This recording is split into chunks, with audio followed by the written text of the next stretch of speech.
suddenly changes the game, and equity firms would happily pay you X10, X15. Dimitri, welcome to Self-Made. Hey, thank you for having me. Yeah, we have Dimitry Mohov with us, who has 16 businesses in 5 states. We actually met at a networking group in Atlanta, hung out again in Phoenix. Good to see you, bud. How you doing? Good, good, good. Another day in paradise. That's Another right. day, another business, as Dimitri says. Yeah, what's your rate right now? How many businesses a year are you adding? It's a good question. Not fast enough, to be honest with you. I think I added since beginning of this year. I think I added two, but I'm not even counting them in 16 because I don't count them until we open.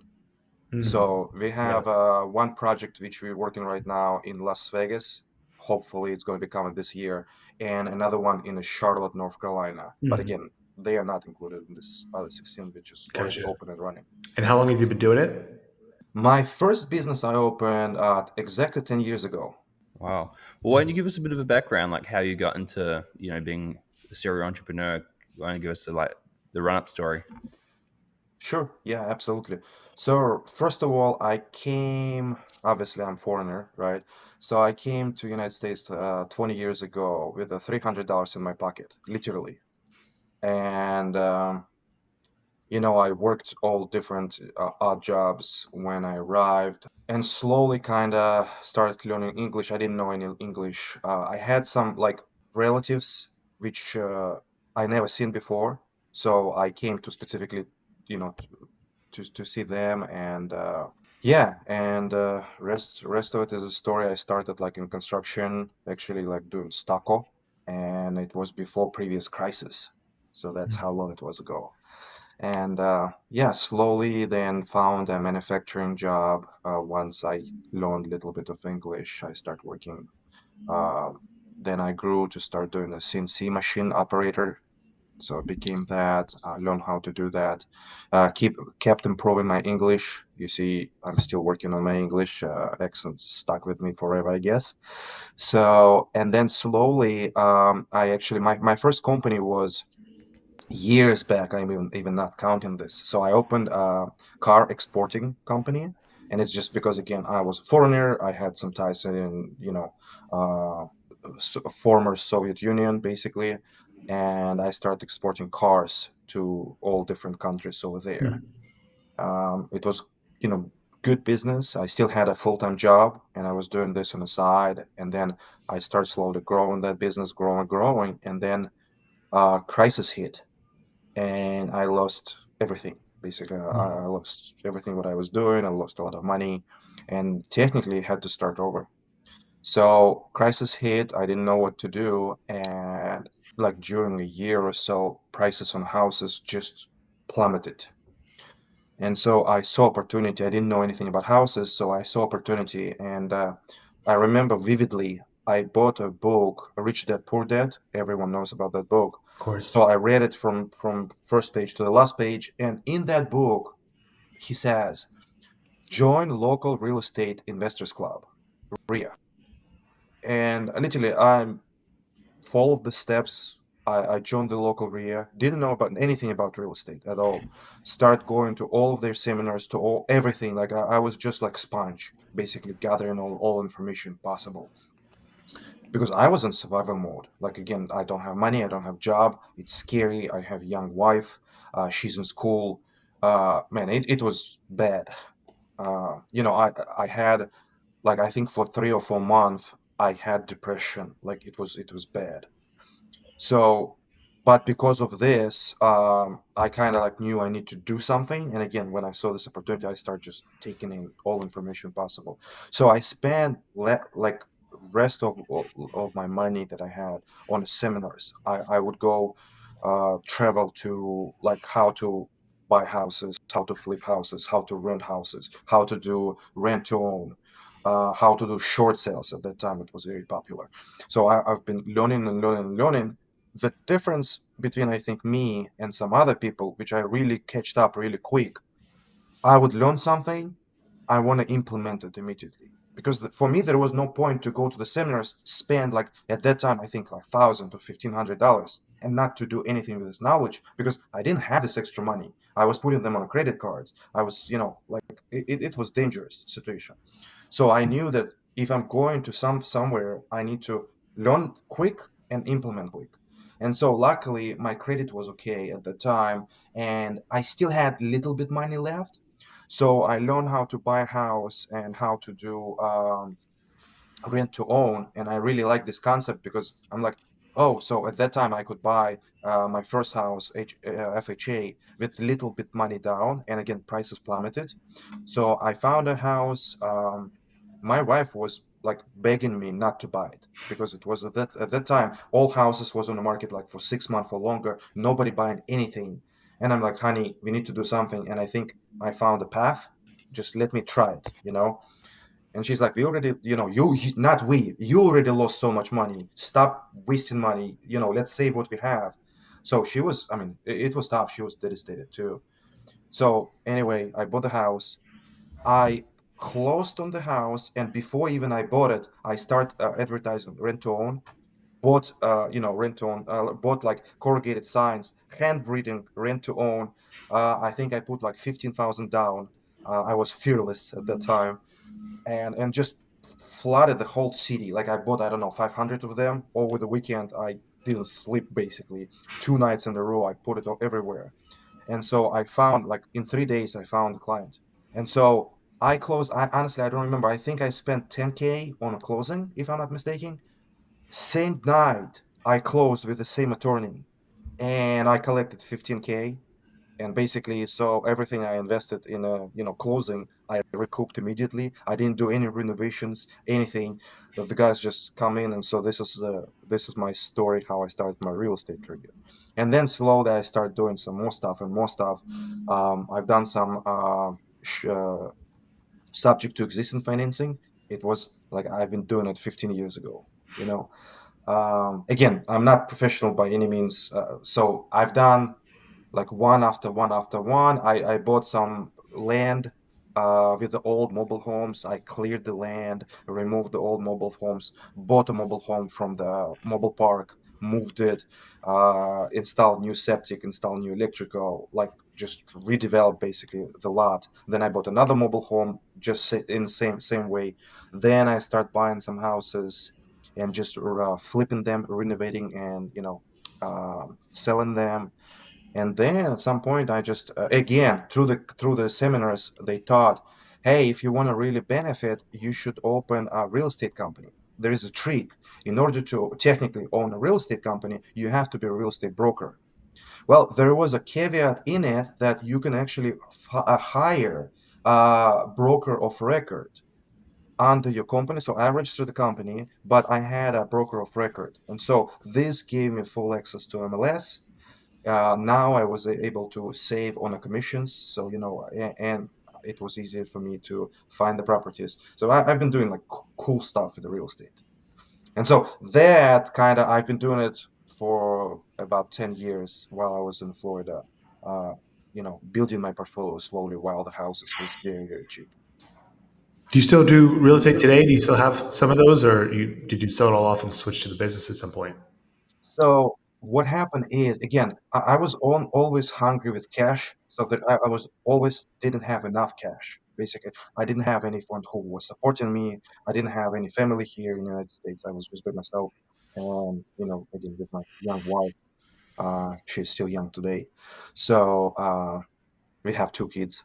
But yeah, so I always had a problem with the access to capital. And I was always shy because of the accent, because I always felt like I don't know enough, like I didn't feel like I have any authority. So everything what I was doing was always either with my credit or a little bit of cash I had. So one day, at some point, basically about 10 years ago, we moved to Georgia. And the reason why, because my wife got promoted at her job and they offered her a very good deal to move to Atlanta. And we had some friends in Atlanta and we visited Atlanta multiple times. It's a nice city. In Florida, it was okay, but it was a little bit small city, Jacksonville, Florida. I still Mhm. love it. Um, but we decided to change a little bit cold, a little bit to the north, a little bit big city. I mean, more opportunities, and so we moved. And when we moved, I didn't know anything about real estate market, so it was tough, and I stopped everything. So I had my portfolio of houses in Florida. It's about 6 hours drive. So when needed, we figured, I would just drive there and do whatever is needed. And then again, I went to the conference in Manhattan for real estate. And while I was there, it's just a chance. I had some spare time at the evening. Again, I didn't know anyone. I Googled things to do in Manhattan, and it was 2014. I Googled and first thing popped up, escape room. I had no idea what it is. So at that time it was very new phenomenon. So because I was one, it was booked like for a month in advance. There was no slots, but I was one person and there was one slot available during the weekend when I was there. I got lucky. So I went there, I experienced it, and I just felt in love. Like it was so cool. It was a very cheap room. I don't know if you guys familiar with escape rooms. Like nowadays, Mhm. they're like multi hundred thousands like experiences. At that time, it was one room with a cheap furniture, like $500 spent on this room. But it was amazing concept. I felt in love. So I came back home and I told my wife, you know what? I think we're going to open business. And so what happened? And she was like, what happened there? I'm like, you're not going to believe. And nothing like this existed like in our town. So I immediately saw opportunity. I'm like, it's amazing, you know? And I reached out actually to that company and asked them, hey, can I buy a franchise from you? Because I'm not creative. I don't know how to do that stuff. You know, they never replied. I found few more companies. In the whole United States, there was like 3 or 5 companies doing that kind of stuff at that time. So I reached out to all of them and said, hey, can I pay you money so you guys can sell me franchise? Nobody cared. I'm like, you know what? Okay, I'll just do it my own. And so this is how I shifted and started my first company. And Yeah. so you did an escape room here in Atlanta. Was the first one? Just built your own? So when I started, I was started when there was no escape rooms, but by the time when I finished, because it takes a lot of time. Mhm. I if I knew how long it's gonna take and if I knew how much it's gonna cost, I would never do it. Honestly. It Yeah. was terrible decision to start escape room. I just got lucky that I survived, to be honest with you. You Well, know? what's the downside? It seems like they'd be pretty cheap. So when you never done it before, you think it's cheap, Hmm. but then when you get involved, man, it's like everything is expensive. You found the space. Well, okay, that's perfect. You've signed the lease. Well, guess what? Now the time is ticking and you have to pay rent. You Hmm. don't have business, but you're already paying money, and the Right. rent is expensive. Hmm. For commercial. So I kind of expected that I'll be able to open, like, in 2, maximum 3 months, but at the end it took me like almost a year. Oh wow. It's just eating your resource like crazy, Hmm. and you don't have any income coming. What I mean, takes long? Is there like oh, permitting and stuff, or what holds it up? permitting, then finding architects, then architects, I found they take forever just to, And to they're do expensive. and they're expensive. Hmm. Then general contractors, and again, when you don't have experience in that field, everything comes so much harder. Yeah. And with this first escape room, I mean, I had every disaster possible. So I'll give you example, like how bad it was. One day my contractor calls me, "Hey, Dimitri, we have a problem." And so I'm in the first floor in downtown in a high rise. It's like 20-story, or I don't know, 10-story high rise. So I'm on the first floor. What can go wrong? They doing renovation in my restroom with plumbing. They basically need to move the toilet from one side of the restroom on another to another side, right? Nothing can go wrong. They call me, "Hey, we have a problem." I'm like, "Okay, what's wrong?" Um, we digged, they start digging with the hammers, hedge hammers, and they dig to the floor under us. I'm like, what? There's no floor. We're on the first floor. They're like, yeah, we can see the cars underneath of us. So there is on the ground, there is a parking garage for the tenants who live in above us, and they dig a hole, and basically part of the ceiling collapsed to the Oh parking no. garage. Luckily for me, at that particular spot, there was no cars. Oh wow. But at HOA find out, immediately called city. City came out, put red flag. They stopped all work. They basically the city told me that we need to cooperate with HOA to fix it. HOA told us you're going to use only our structural structural engineer. their architect.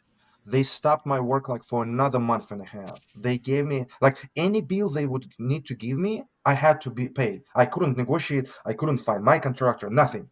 That's just to give you a specter of problems I had there. Hmm. You know, and that's just one of the problems. We have multiple fun stuff to focus on. Yeah, it sounds like it. So close to a year to get it going. It finally gets going. How's it operate once day one you're open? Kind of walk us through the emotions and how yeah, the journey of that. Day one, unforgettable. Like literally, I can do a stand-up comedy on that, and I think it's gonna be hilarious. Like people gonna love it. So day one, the opening, and I told the guys, like I had a crew. I told them, hey guys, so we don't have half done, right? And I'm telling them, hey guys, we have 20 days left. We open it in 20 days. They're like, dude, you crazy. There's no way. I'm like, no, I'm not asking you if you're going to open. I'm telling you. Guess why? Because it's going to be first. I have rent coming and I'm out of money completely. Like all my credit cards full, everything. Like I borrowed from everyone who is possible. It's full. Like if you're not opening, then we're not opening, period. They like ha ha ha, they're laughing. They cannot believe that somebody would do crazy stuff like this. But I'm pushing them constantly. Like I live there. We work constantly. And so day of opening, we need to open with first room or open. And I try to make it more expensive, so I try to make it with electronics. I actually hired a good team. We created even like some electronic puzzles and cool stuff. At that time it was like unheard of, so I wanted to be best of the best. And so morning of the booking, we worked through the night. It's like 8 a.m. First booking, I think at noon. And my electrical engineer, like still soldering something. There's like fire coming out, some spark, something not working, something burning. He's redoing it. We're all helping. Somebody painting here, somebody like doing a nailing stuff. Literally at the morning. So like half an hour before the game, people already came in. I'm doing an introduction. They still soldering, and we haven't run the room once even to test if it's gonna work. That's how bad it was. So the guy, I'm telling him, listen, make it work just so it works. Like we don't need any details. If something not gonna like do some cool stuff, I don't care. It just puzzles needs to open when they solve something. That's all what we want. And so I did introduction. I come into him. So he's like, screw you. I hate you. I'm not gonna work here anymore. And so he runs down. We run the room, and it runs, and everything started from there. But then, uh, like few weeks later, now we need to open a second room, and second room we're opening, and again everything chaotic. Everyone is doing the same thing. Like there's a bunch of people, so we had crew like I think of 6 or 7 people, right? But everyone excited. And so new group comes in for this new room, and it's kind of like murder mystery room, and there's multiple rooms, so it's kind of big experience.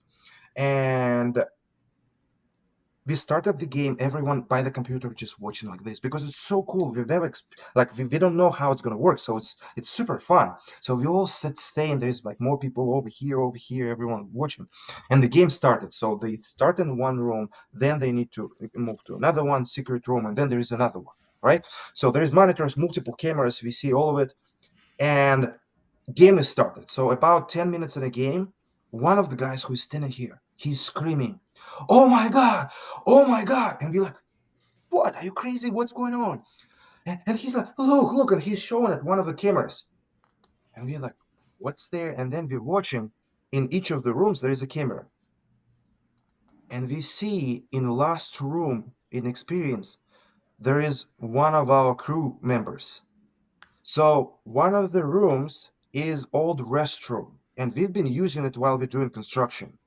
Somehow he missed that we have a group coming, and he's sitting there and crapping. And it's part of the experience. We built it as a Yeah. restroom in a like a murder mystery room. And the funny part is there is no way out but by the experience. So he has to come He's out. trapped. And for us, there is no way to tell him. He's Right. inside. and the game in progress. Yeah. So that was funny. I had to come in the room, say, "Hey, sorry, we just noticed something is not working. Can you come out? Do you mind? And you, by the way, you are our first group, so we'll give you some extra time." They came out, right? They're sitting here in the lobby.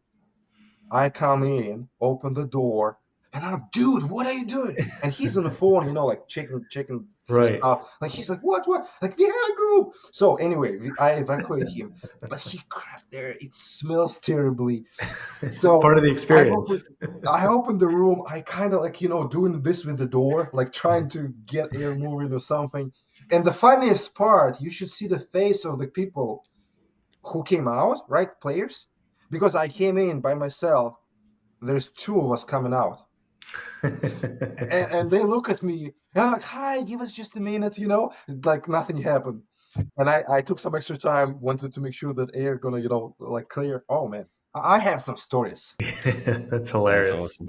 Yeah, that's really funny.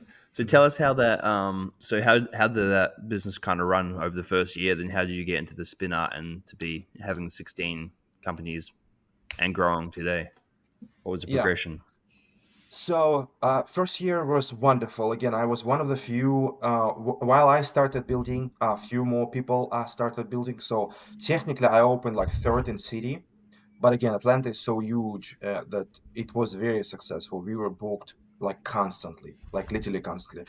One of the first reviews I got on Google, I remember, and I was doing everything. I was living there physically. I was just day and night. There was no employees. I didn't have money, so I had to run everything myself. So I was running all games, and I remember one of the first reviews. Experience was wonderful. Dimitri needs help. That's one of the first reviews, Yeah. and I couldn't agree more with that. That's So awesome. Um, it was good. Luckily, we survived. Again, by miracle, we survived, but we survived. I was able to start repaying my debt. I had a lot of credit cards. And again, every new credit card you open, the interest rate grows. So I had some cards with like 30% interest rate, which was Mm. killing me, like literally killing, like eating me alive. So first year, everything I was making, I was just paying and paying and paying. And I figured out that I couldn't survive with this rate, like how the debt accumulates, even despite the fact how busy we were, because I still was building. So we opened one room, then we opened a second room, and then I needed to build a third room. So Mhm. it's constant spending. And so I had to make a ultimate decision what I need to do. Remember, I still had some houses. So during that time, I started selling the houses to fund it because it was, again, much more expensive than I expected. Mhm. So I sold one house, then I sold another house. And, I made some money, but it wasn't anything like significant. Like, if I bought it at that time and I sold it today, man, you're making hundreds, thousands on each Mhm. deal. But at that time, you're making some money, but again, it's nothing crazy. So Yeah. I had to constantly do something. And I was again reading what's my options, and I had, I think, about close to 90,000 or 80,000 in debt. And again, it was bad debt, right? With very high interest rates on some cards. So I did a settlement. I don't know if you guys know what it is, but Mhm. basically I stopped paying for all credit cards for everything. Because again, I figured otherwise I'm just gonna, not gonna survive. So I stopped paying for it all. It took me about 6 months, collections agencies kick in and all of this good stuff. It was smartest decision ever, to be honest with you. Hmm. So now I'm making money and I'm not paying for credit cards. I'm able to generate some income. So I save money and I start negotiation with the credit cards. So I start basically just saying, hey, I have on this credit card 7,000, balance. Okay, I would negotiate. I'll pay you off like 1,500 or like 2,000. So some credit cards was able to negotiate very low, like 28%, 28 cents on the dollar. Some was much higher. Like I can tell you that Bank of America was best to negotiate, but then um, Amex card, right? It was hardest to negotiate. So I think I settled with them like 60 cents on the dollar. But overall, like from this 80,000 or 90,000, overall I paid, much lower number. And again, I've been like collecting, saving, and then just paying off card, saving more, paying off card, and yeah, and that's how I survived basically. And then, but it damaged my credit tremendously, right? I didn't have foreclosure, I didn't have anything, but it's still for like next 2.5, 3 years, my credit was destroyed basically. Right. So what I did, I went like immediately after I settled all cards, I went to the bank. By the way, this is so somebody who doesn't know this system, like this ideas. So what I did, how to repair the credit, you go to any bank and you say, hey, I want a secured credit card. So what it means is I paid my money. I remember it was $400. You deposit it and they give you credit card for $400. Right. But what's cool about it, they start reporting it.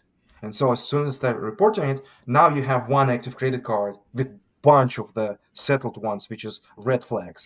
But you have one and you start slowly basically, building. Plus, again, I had a few houses on my credit, which I was paying still, right? With the mortgages, so that helped as well. But Right. it took like 2, 3 years. And so So it took you then, 2 or 3 years to rebuild it back to where it was. yes, and then like I think almost 3 years later, I was feeling confident enough that I was ready to open another escape room.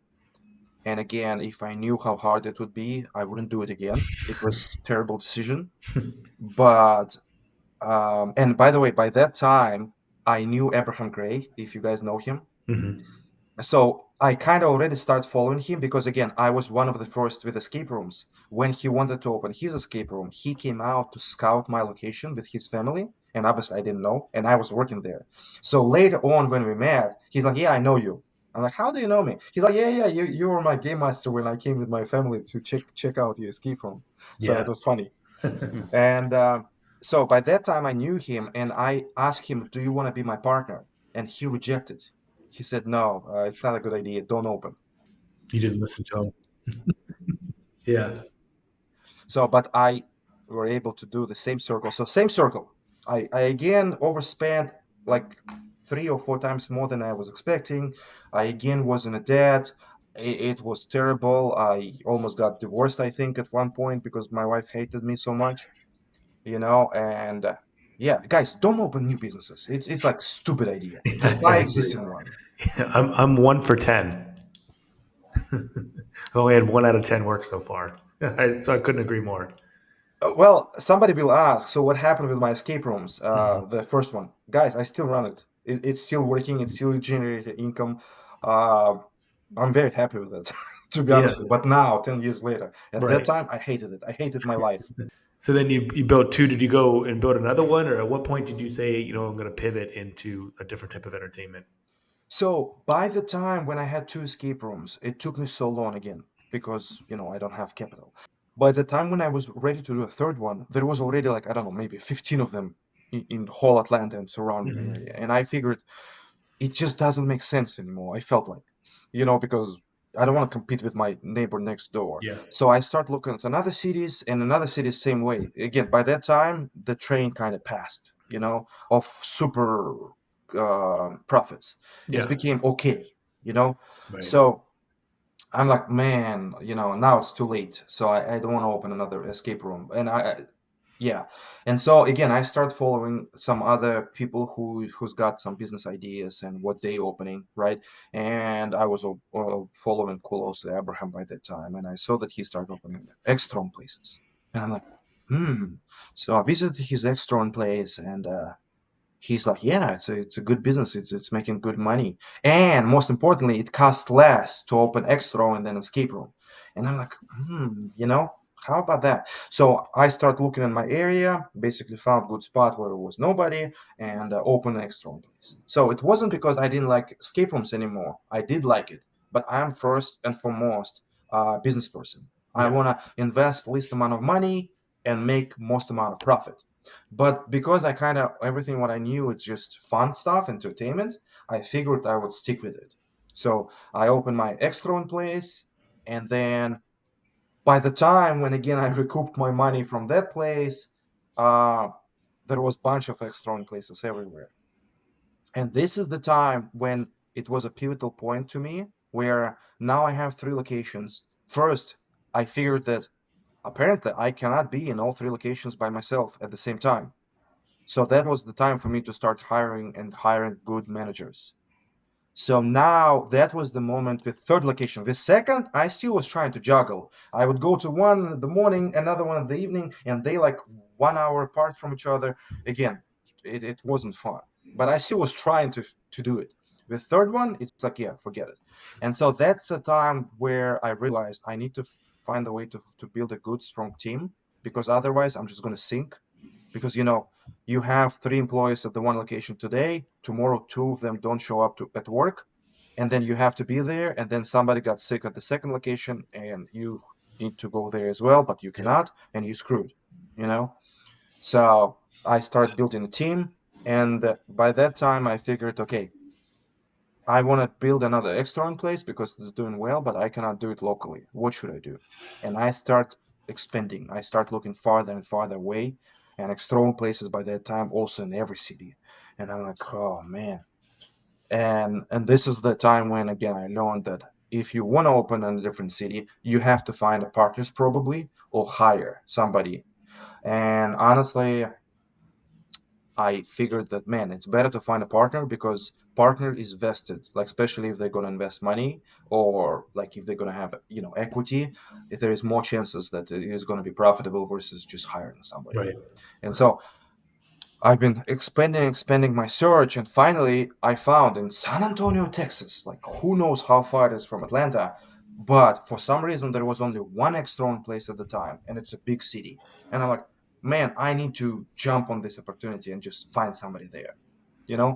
And I start looking, found an agent there, looked and found the space. How'd you find a operator if you're in a different city? What did you do to find it? So it was tough. Like again, I got lucky. I went because of my escape rooms experience. I was in all escape rooms groups, right? Hmm. So I went to the different groups, like San Antonio groups and also escape room groups, and I start making messages like, "Hey guys, if anyone in San Antonio, I would like to connect with you. I'm looking for partner in San Antonio." So Hmm. I would send it all in escape room groups and then all local, like San Antonio, just business groups. Got it. And one time the guy replied, he's like, "Hey, I'm in San Antonio. I want escape rooms. Let's talk." So we start talking, communicating. And it's funny. At the end, like I was hoping we can connect with him. And at the end, he's like, "You know what? I'm so busy with my escape room. I think I'm not a good fit for you." But by that time, I already found the space and I already actually locked it. I already signed the lease and paid deposit. And he's like, "Yeah, but by the way, I know the guy who might be a good fit for you." So there was a guy, local guy there, who owned a mobile escape rooms, and he were potentially interested in opening brick and mortar, but he didn't have funds, and he was young, and he didn't know where to start. Hmm. And so he connected me with him, and we just start talking, and and he said, "Yeah, I'm interested." We start talking more, and I liked his energy and stuff. And so at the end, we decided to partner up with that guy, and it was best decision ever. Like great partner. Like Hmm. I wish I could duplicate him in many places. How freeing is that when you kind of get that unlock of like, hey, it doesn't have to be me doing everything all the time. What's that like? Just to say like, hey, I can go and get someone who's a good partner and they'll take care of it. It's easier said than done. In reality, to find a good partner, like even me talking to you right now, man, you sound like educated, you sound smart, you sound like you have a lot of energy, right? And then we would partner up with you, but guess what? Life happens. Mm-hmm. You get married, kids come in and play. Maybe then you find another good opportunity with a business or something. So there's so much can happen that it's really hard to find a partner who's going to be dedicated and who's going to be like, into it just as much as you are. Right. So, Yeah. but once you find somebody, it's amazing feeling, and it gives you the wings, to be honest with you. But because now you feel like, oh my God, I can do it and I can repeat the process. Like, especially if you can unlock the key with the funds, like Yeah. if you can solve this funds issue. Because again, for me, always funds was a struggle. I was always doing everything with my cash or again, my credit, right? Hmm. So I've been always putting my stuff on the line. Guys, don't do that. try to find a way to capital. And I know, again, I'm saying it right now, like, and you would say, ask how, right? But it's solvable. And so, when I found him, yeah, like I can repeat it. As long as I can find partner like him in another state, I can totally repeat the process. All what I need is now to find another partner who have capital. And that from that point on, I shifted again my role in a company from, running it and from building a team. Now I have my partner in San Antonio. I have my team in Atlanta. Now my core team in Atlanta, now building team working on inside the business. My partner in San Antonio doing the same thing, right? He's hiring, he's expanding, he's reaching out to different companies, to the corporate events and stuff. Now my role became systems. So now I'm focusing how to organize the processes, how to get a best HR service, right? Where payroll system, or like what's the best payroll company. Um, at some point of time, I realized a lot of phone calls comes in on the weekends, and when you have limited amount of staff, it's hard. So I realized I formed different company, so I own a call center. So at some point of time, basically, I opened different company. I hired people who works remotely from their home. It's United States based, where the people sit in front of on the phone. I purchased the phone system where all calls from all my different businesses routed to this call center. And so they start answering the phone calls.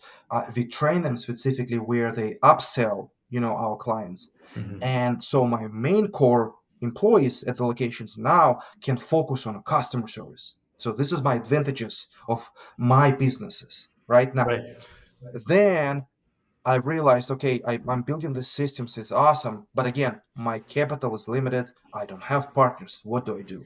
And at that point of time, again, my path pivoted, and I figured out, okay, I'm gonna take out myself out of operations, and I'm gonna focus on building relations. So from that point on, I start traveling a lot. I start looking for different conferences, and literally, like I'm trying like at least once a quarter to go to new conference. And it can be different. Like I'm hitting a lot of real estate conferences just because I have experience, I have connection, and I feel like people in real estate world, a lot of times they like-minded and they open to try like business as well. They just don't know where to start. And so Right. I would come in and say, hey, I have businesses, I'm opening the businesses, I have infrastructure. So if you want a diversification from your, like, let's say, real estate career or real estate portfolio, I might be a good match for you. And Mm. so now I'm approaching the business people there, where I'm saying, hey, if you have whatever you have going on, but you have some funds available and you're ready for deployment, well, guess what? Become my partner. I'll give you equity in exchange, for the funds that you're going to invest in the company. And in the meantime, I'm approaching other people who doesn't have money but who has energy, who is eager to start something new, who is eager to learn and implement. Basically, I'm reaching out to them at the conferences, and hey, you live in, let's say, in Phoenix, Arizona. Like, this is how I found one of the partners there. I have a spin-off studio there. Like, found very someone very active, and he has funds available as well. So we partnered with him, basically 50-50. So he invested 50%, I invested 50%. I brought the concept, I brought the systems, he brought the energy, he brought his local experience. And this is how we opened our studio in Phoenix, Arizona, for example. So Right. it's kind of like a franchise, but not this is quite a franchise model because they're all privately owned within with your at least 50% then. So it's corporate. And when I'm approaching people at the conferences, I'm telling them, hey, we're going to have corporate office open somewhere. The reason why I'm making a point that it is corporate, because I have equity in that business. Now, on a franchise side, so at some point of time, again, when I start opening multiple, states, I realized that my strategy is to open a business in each major metropolitan area. So what I did is I went all around. I went on a GoDaddy and I purchased all domains with the name Spinart in it in all around the country. So I own like 150 or 160 domains, which is like Spinart New York, Spinart Miami, Spinart something else, Phoenix. I own all of them. Just want to make sure that nobody else will buy it. And my goal to open one location per big metropolitan area, because I feel it's very successful. But there is a lot of other cool markets which can be very successful. They're just a little bit smaller or like touristy areas. So for that reason, I actually registered franchise. So I officially can sell franchises. And on my website right now, if you're going to go there, there's a section where you click like you want to buy franchise. So, but these franchises I'm going to open in areas where I'm particularly myself don't want to have corporate store, but it still can be very good, profitable, for somebody who would open franchise and who lives there. Yeah, very cool. So you're able to kind of use that model now to expand to the 16 locations. And then moving forward, what's your plan? Obviously, like, being able to franchise now, you mentioned two more which aren't like up and operating. Kind of what's your plan moving forward to be able to kind of grow to those areas? 150 domains, you got some work to do. 100%. So my goal right now, my strategy in the next like 10, 15 years to open this 150, 100 to 150 locations, right? And with each like operating agreement, with each agreement I have with my partners, there is a drag along clause. By the way, guys, if you planning to open company with partners, make sure to use operating agreement. It's like it can make it or break it. That's the difference. So drag along clause we start including. The reason why, because my exit strategy with all of my partners right now, it's to build this empire of 100 to 150 locations of different entertainment industry businesses, then wrap it up as a package and sell it for hedge fund or equity firm. Why? What's the reason for that? Well, if you're trying to sell just a small brick and mortar business, you're in our industry, in our entertainment industry, usually a multiplier when you sell it, it's like 2.5, if you're lucky 3%. If you're very lucky, maybe 4x4, right? So 2 to 3 times usually your profits. Now, if you can have a huge amount of cash flow and it's all companies wrapped as a package, it suddenly changes the game, and equity firms would happily pay you x10, x15. And so everyone who's going to be partner in all of these companies with me, they're going to have like very, very good returns. Like during this time, while we getting to that point, we still getting our money back, right? We still get profits, we still do distributions, so we get our money back like really quick. But exit strategy, where you get like big paycheck at the end. How do you structure those? So, like when they buy it, are they all individual units with one big holding company, or when they do their 50%, they're buying into the mothership, or how do you strike a balance between those? Yeah, for protection, I'm doing all of the locations separate entities. Well, there is one reason, because there is different partners on all of Right. them, right? Hmm. And second business is just again for to limit liability. So Hmm. all of the companies is separate, completely separate. Yeah. So then, how would the partners get a piece of the roll up then? Yeah, Or like, it's do you? part of the operating agreement basically. So Okay. eh, because everything what like all of it together as when I'm going to be selling, Hmm. it describes in a operating agreement what would be the process. So I see. everyone will benefit from this sale. Yeah. And the interesting thing is I'm making sure that they cannot not to agree to sell. So this is part of the strategy. Hey, Yeah. you partnering up with me. By the way, this is my exit strategy.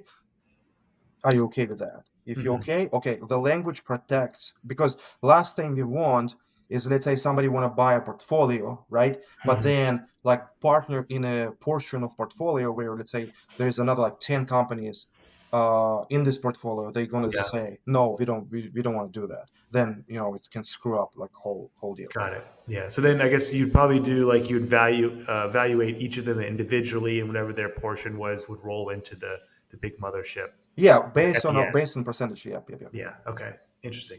Gotcha. Yeah. And does that drag along clause you have in there? Is it kind of one sided? Like one of the partners can't decide to sell their part, and then you have to agree to like sell one of your locations. The way you've No, structured so it. it's particularly attached to me again as a creator, as brain behind it basically. So this is my exit strategy, and I'm bringing you with me on this journey basically to get there. When it comes to marketing, I know you said you have an internal marketing team, but when it comes to marketing, do you market it as like one big brand or a bunch of smaller brands, like locally, individually? By the way, I haven't mentioned it. I mentioned it before we started recording. But Mhm. yes, so I have a call center and I have a marketing agency as well, right? So I have different like entertainment divisions, right? We started with talking about escape rooms and Mhm. then extra on places and then spin-off studios. So I market them separately just because again, they are physically located in a different sides of town or different cities, but all like spin art locations per se, we market them on a local level and on a national level. Like for Okay. example, yes, so all spin art locations being marketed like and cross marketed, right? We Mhm. have some partnerships. For example, I'm working right now on one big partnership with a famous like artist in a spin art industry, where if we partner with them, every location gonna benefit because again he's famous, he's big name out there. Yeah, I see. But then they also, you have the nuances of each individual location. They have their own stuff, 100%. assets, but Yeah. then the brand is unilateral. Yep. Interesting. Okay. Yeah, I'm always curious how people do that because it's, kind of a decision subjective to some degree of how you want to promote it. Yeah, yeah. We focusing a lot on like GMB, right? Google My Business for Yeah. each location. And we're doing all like local targeting. So I'm not doing any national campaigns right now. We're not at the level. I don't have that many Yeah. locations, and B, it's just I feel like it's not as effective as local presence, basically, Yeah. like Not, yeah, tough. not Yeah, until you have, like 50 locations or something like yeah, that. something like that. Yeah, Mhm. yeah, Very cool. Yeah, well, I know we're coming up close to time, so really appreciate you coming on here, man. So I know you talked about, I want to give you a chance to kind of promote what you're working on. I guess for you, you said operators or if people are looking to, get into business, they might be from the real estate world and looking to get into business and have like a set structure or like processes for them. What do you, if people want to reach out to you, what would you tell them? yeah. I would love to work with new people in different markets. I'm actually right now working finance spaces in Florida. I've been in Orlando, in Miami recently. I would love to spread to Tampa, everything north. Like I don't have any operations in California yet. So guys, if you at any local market where you think there is a good potential, and again, you might have no experience. That's not a problem for me. What I'm looking for is an energy and dedication, somebody who is willing, who is grinding, who is basically willing to implement. I have everything. Like I have a path how to establish it, right? And because I'm partnering in the company, it's my most interest, obviously, to make it successful. Because Mhm. if you're not making money, there's no reason, for it. So if you have interest, definitely reach out, and I'll be happy to talk to you. I'll be happy to see if we might be a good fit for each other. Yes, this is one part, integrators, and then if you are somebody who has a portfolio and want to diversify, or you have some extra money available. Even the funny thing is, I partnered with somebody who didn't have money physically, they didn't have any cash, but the guy had a good credit history. He just pulled a credit card, I think like for 50K, and he invested literally from his credit card.